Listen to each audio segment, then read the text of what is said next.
सुप्रभात विद्यार्थियों, मैं मनोज कुमार चोटिया रघुनाथ विद्यालय रतनगढ़ से जीव विज्ञान की इस कक्षा में आपका हार्दिक स्वागत करता हूं।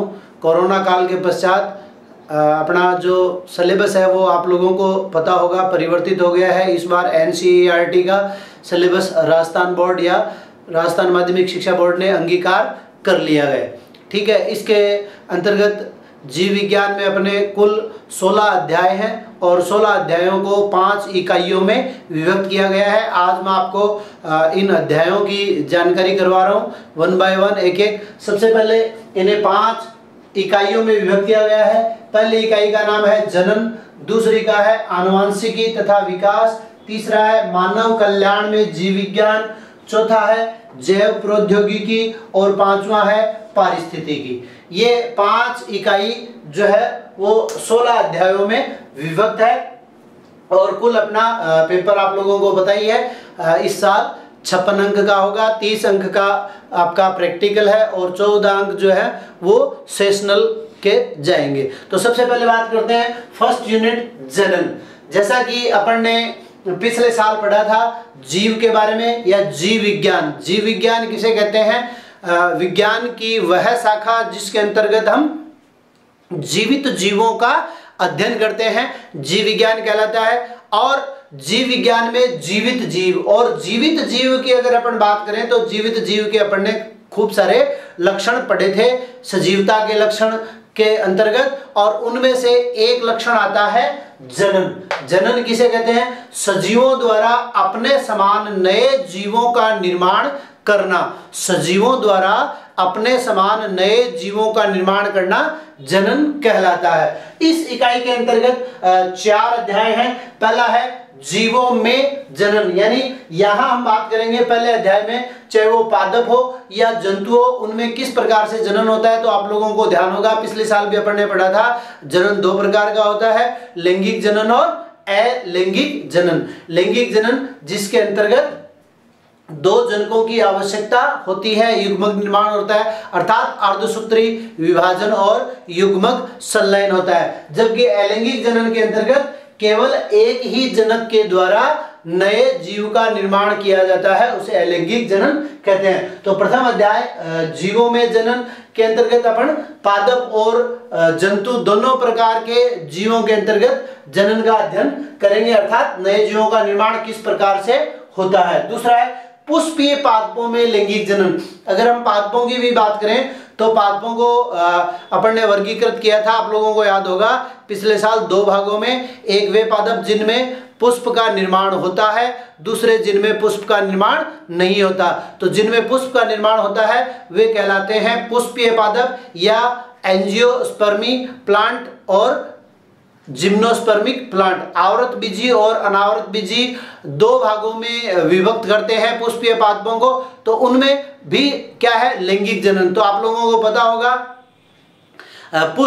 पुष्प क्या है? किसी भी पादप का लैंगिक भाग है या उसका जननांग है, तो उसके द्वारा जननांगों के द्वारा जनन होगा पुष्पीय पादपों में। पुष्प की ही क्या है अपने आप में रिप्रोडक्टिव पार्ट ऑफ है प्लांट।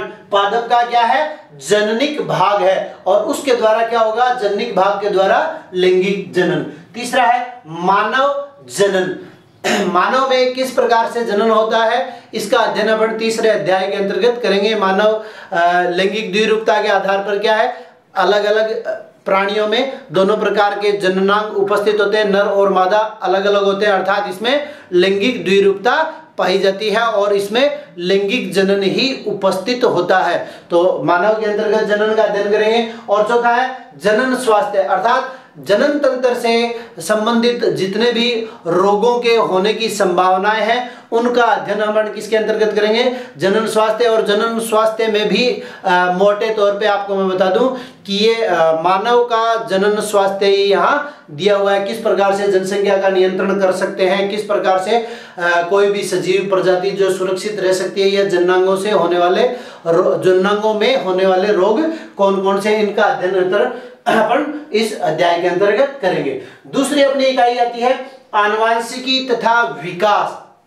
आनुवंशिकी, आनुवंशिकी किसे कहते हैं?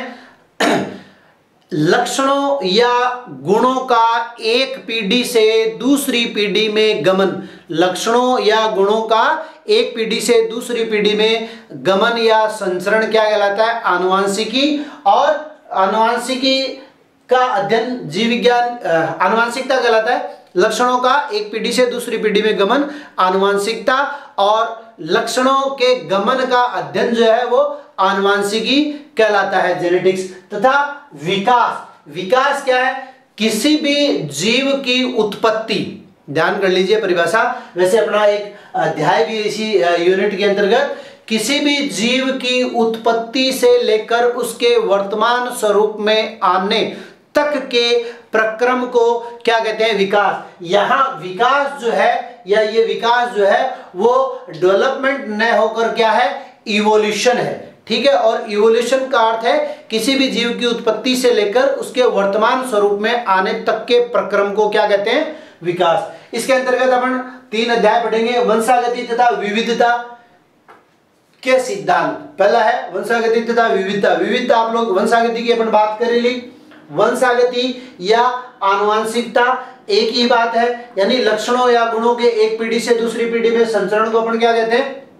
वंशागति या आनुवंशिकता, हेरिडिटी। तथा विविधता, अपन जानते हैं पृथ्वी के ऊपर जितने भी सजीव हैं, यहां तक कि ध्यान में रखने की बात है, यहां तक कि एक ही माता पिता से उत्पन्न संततियां भी आपस में समान नहीं होती। तो ये जो अंतर है सजीवों के मध्य, जो अंतर है, इसी अंतर को हम क्या कहते हैं? विविधता कहते हैं। तो इसके क्या क्या प्रिंसिपल्स हैं, क्या क्या सिद्धांत है, वो हम इस अध्याय के अंतर्गत अध्ययन करेंगे। दूसरा इसमें वंशागति के आणविक आधार। वंशागति के आणविक आधार का मतलब क्या है? यहाँ पे आप लोगों को पता है कि जो वंशागति की इकाई है वो होती है क्या? डीएनए या जीन। जीन डीएनए से बने होते हैं, और जीन और डीएनए की अगर अपन बात करें तो ये इतने सूक्ष्म स्तर पे होती है कि साधारण आंखों के अलावा ये साधारण सूक्ष्मदर्शी से भी दिखाई नहीं देती। अर्थात बहुत छोटी संरचना है जिनको देखने के लिए इलेक्ट्रॉन माइक्रोस्कोप की आवश्यकता होती है। तो हम यूं कह सकते हैं कि ये क्या है? वंशागति का जो सिद्धांत है वो किसके ऊपर बेस है? अणु के ऊपर, यानी बहुत सूक्ष्म संरचना के ऊपर। तो वंशागति के क्या हो गए? ये आणविक आधार हो गए। इनका अध्ययन इस अध्याय के अंतर्गत करेंगे। विकास मैंने आपको पहले ही बता दिया, यहाँ मोटे तौर पे अपने अध्याय में मनुष्य का विकास है, और घोड़े के विकास का भी एक उदाहरण दिया हुआ है कि वर्तमान में जो घोड़ा पाया जाता है वो प्रारंभ में एक छोटे चूहे जितनी संरचना थी, फिर धीरे धीरे विकास के प्रक्रम में ये इतनी बड़ी संरचना में परिवर्तित होगी। ये अध्याय के अंतर्गत करेंगे। और वैसे आप लोगों ने छोटी कक्षाओं में भी पढ़ा होगा लेमार्क का वंशागति का सिद्धांत, जिसके अंतर्गत अपन ने 2 छोटे छोटे सिद्धांत पढ़े हुए हैं कि जिराफ की गर्दन का लंबा होना। तो जिराफ की गर्दन जो है वो एक दिन में लंबी नहीं हुई है, धीरे धीरे बहुत सारी संततियां या बहुत सी पीढ़ियां इसके लंबे होने में लग गई, तब जाकर इसकी गर्दन जो है इतनी ऊंचाई तक फैली है। तो जीव जब उत्पन्न हुआ था तब किस स्थिति में था, और आज वर्तमान में वो किस स्थिति में है, इनका अध्ययन क्या कहलाता है? विकास। तीसरा अपना मानव कल्याण में जीव विज्ञान। देखिए जितने भी विज्ञान पढ़ रहे हैं या जितना भी अपना अध्ययन है, चाहे वो किसी भी विषय का हो, सबका अंतिम उद्देश्य जो है क्या होता है? मानव का कल्याण। क्यों हम पढ़ाई क्यों कर रहे हैं? ताकि संपूर्ण विश्व का कल्याण हो। किसी न किसी रूप में ये जो अध्ययन है वो मानव के कल्याण में सहायक सिद्ध हो। तो उसी प्रकार मानव के कल्याण में जीव विज्ञान किस प्रकार से अपना रोल निभा सकता है, अपनी भूमिका बता सकता है या योगदान दे सकता है, तो उसका अध्ययन इस इकाई के अंतर्गत अपन करेंगे, जिसके अंतर्गत 3 अध्याय है। पहला है मानव स्वास्थ्य तथा रोग, यानी मनुष्य का स्वास्थ्य। स्वास्थ्य किसे कहते हैं? तो आप लोगों को पता होगा, सामाजिक आर्थिक शारीरिक रूप से स्वस्थ होना ही क्या कहलाता है? स्वास्थ्य कहलाता है। और इनमें किसी भी प्रकार की कमी आ जाती है तो उसको हम क्या कह देते हैं? रोग। तो मनुष्य में कौन कौन से रोग हो सकते हैं, उनके क्या क्या रोगजनक है, क्या कारण है, उनको किस प्रकार से दूर किया जा सकता है, इसका अध्ययन हम मानव कल्याण में जीव विज्ञान अंतर्गत यूनिट के अंतर्गत करेंगे। खाद्य उत्पादन में वृद्धि की कार्यनीति। आप लोगों को पता है हरित क्रांति हुई थी एक पहले, जर्मन बोरलॉग इसके जनक थे, नॉर्मन बोरलॉग, ठीक है। तो हरित क्रांति से पूर्व खाद्यान्न बहुत कम स्तर पर उत्पादित हो रहा था। उसके बाद में अर्ध वामन किस्में गेहूं और चावल की विकसित की गई, जिसके द्वारा बढ़ती हुई जनसंख्या की खाद्य पूर्ति जो है वो संभव हो पाई। ऐसी और भी विभिन्न प्रकार की युक्तियां हैं जिनका अध्ययन हम इसके अंतर्गत करेंगे। पशुओं से किस प्रकार से अधिक उत्पादन ले सकते हैं, किस प्रकार उनसे मांस अधिक उत्पादित हो, अंडे अधिक उत्पादित हो, तो इन सब की कार्य नीति जो है उसका अध्ययन अपन खाद्य उत्पादन में वृद्धि की कार्य नीति के अंतर्गत करेंगे। तीसरा है मानव कल्याण में सूक्ष्म जीव। सूक्ष्म जीव किस प्रकार से मानव के लिए कल्याणकारी हो सकते हैं। छोटा सा उदाहरण आप लोग जानते हैं, दूध से दही का बनना। दूध से दही का बनना आप लोगों को पता है लैक्टोबैसिलस नामक जीवाणु के द्वारा संपन्न होता है। तो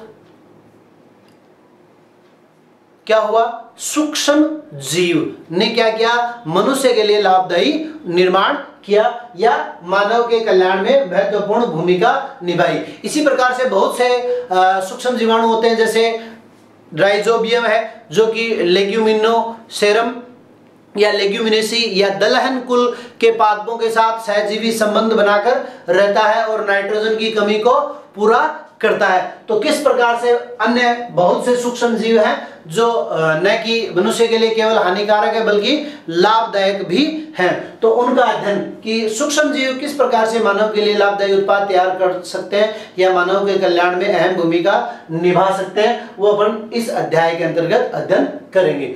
चौथा अपनी यूनिट है जैव प्रौद्योगिकी।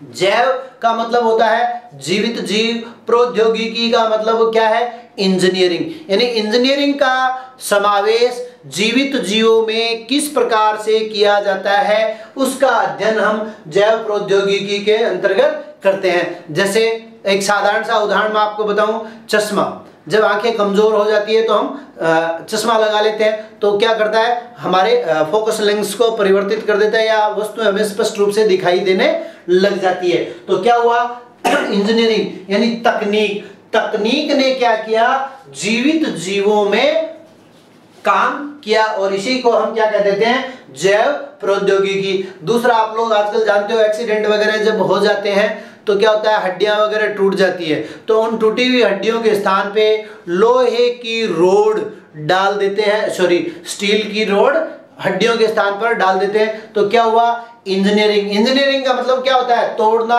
फिर जोड़ना, काट फाट तोड़कर कोई मशीन बना दी। मशीन किसकी बनी हुई है, लोहे की बनी हुई है, ठीक है। तो लोहे की कोई सीट थी, उसको काटा, अलग अलग तरीके से उसके पुर्जे को जोड़ा। तो उसी प्रकार का उद्योग या परिश्रम जब जीवित जीवों के अंतर्गत करते हैं तो उसको क्या कहते हैं, जैव प्रौद्योगिकी। इसके अंतर्गत दो अध्याय है अपने। पहला है जैव प्रौद्योगिकी सिद्धांत व प्रक्रम, यानी इसके प्रिंसिपल्स क्या है, जैव प्रौद्योगिकी के सिद्धांतों का यहाँ हम अध्ययन करेंगे। और दूसरा क्या है, प्रक्रम यानी प्रोसेस, कौन कौन से चरण उसके अंतर्गत सम्मिलित होंगे। ये एक नई इकाई है एक तरह से। आजकल इसको बायोटेक्नोलॉजी कहते हैं और बायोटेक्नोलॉजी एक अलग से शाखा भी विकसित हुई है जीव विज्ञान की, जिसके अंतर्गत एमएससी लेवल तक की अध्ययन की सुविधा है। दूसरा है जैव प्रौद्योगिकी एवं उसके उपयोग, क्या क्या इसके उपयोग हो सकते हैं मनुष्य के लिए, उनका अध्ययन भी इसके अंतर्गत करते हैं। अंतिम जो अपनी इकाई है वो है पारिस्थितिकी। पारिस्थितिकी को कहते हैं अंग्रेजी में इकोलॉजी। इको का अर्थ होता है आवास और लॉजी का अर्थ आप लोगों को पता है, बायोलॉजी से अपन जानते हैं, लॉजी यानी स्टडी, अध्ययन। तो किसी भी जीव के आवास का अध्ययन क्या कहलाता है, पारिस्थितिकी। किसी भी जीव के आवास का अध्ययन क्या कहलाता है, पारिस्थितिकी या इकोलॉजी। और इसके अंतर्गत ये एक तरह से देखा जाए तो सबसे सरल ये आपकी इकाई है। मैंने इकोलॉजी के अंतर्गत एमएससी की थी, यानी एमएससी के अंतर्गत मेरा स्पेशलाइजेशन जो है वो इकोलॉजी रहा हुआ है, और ये आपको एकदम सरलता के साथ मैं अध्ययन करवा दूंगा। इसमें आपको अच्छे अंक लाने में बहुत सुविधा होगी। एक बार आप क्लास में अध्ययन कर लेंगे, उसी से आपको ये तैयार हो जाएगा। जीव और समष्टियां, पारितंत्र, जीव विविधता एवं संरक्षण, पर्यावरण के मुद्दे, ये 4 अध्याय इसके अंतर्गत सम्मिलित है। पहला है जीव और समष्टियां। जीव यानी पर्टिकुलर कोई भी ऑर्गेनिज्म, और उस जीव की जब बहुत सारी संख्या हो जाती है तो उसको हम क्या कह देते हैं? समष्टि। इसके बारे में अध्ययन करेंगे। जनसंख्या, जनसंख्या घनत्व है, जनसंख्या वितरण, ये सब चीजें जीव और समष्टि, यानी पूरी इंडिविजुअल पर्टिकुलर एक जाति का अध्ययन।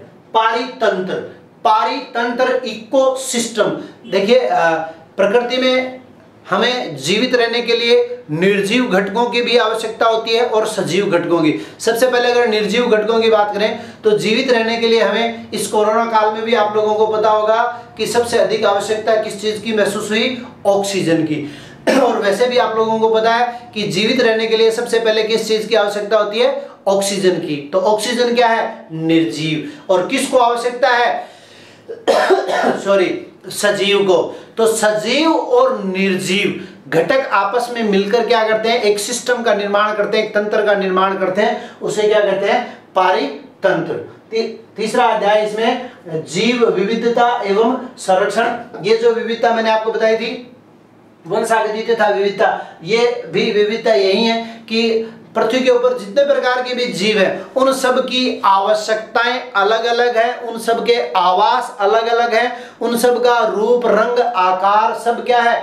अलग अलग है। तो जीव विविधता, अलग अलग प्रकार की उनकी आवश्यकता है, और या यूं कहते हैं कि उनमें आपस में अंतर है। तो इनमें पाए जाने वाले अंतर को ही हम क्या कह देते हैं? जीव विविधता। एवं उसका संरक्षण। संरक्षण का मतलब है उसको बचाना, क्योंकि अगर हम नहीं बचा पाएंगे तो पर्यावरण का एक समग्रात्मक दृष्टिकोण होता है। और समग्रात्मक दृष्टिकोण क्या है? जिस प्रकार से वॉलीबॉल, बैडमिंटन, इनके जो नेट होते हैं, जाल होते हैं, उस जाल के अगर हम किसी भी धागे को पकड़कर हिला दें तो ऐसा नहीं है कि वो पर्टिकुलर धागा ही हिलेगा, पूरा का पूरा जाल जो है वो हिलने लग जाएगा। तो इसी प्रकार अगर पारिस्थितिक तंत्र के अंतर्गत किसी भी एक जीव की भूमिका बढ़ जाती है या घट जाती है या यूं कहे वह समाप्त हो जाता है, तो क्या होगा? वो पूरे के पूरे पारितंत्र को, पूरे के पूरे पर्यावरण को नुकसान दे साबित होगा। इसलिए उनका संरक्षण भी अत्यंत आवश्यक है। और ये संरक्षण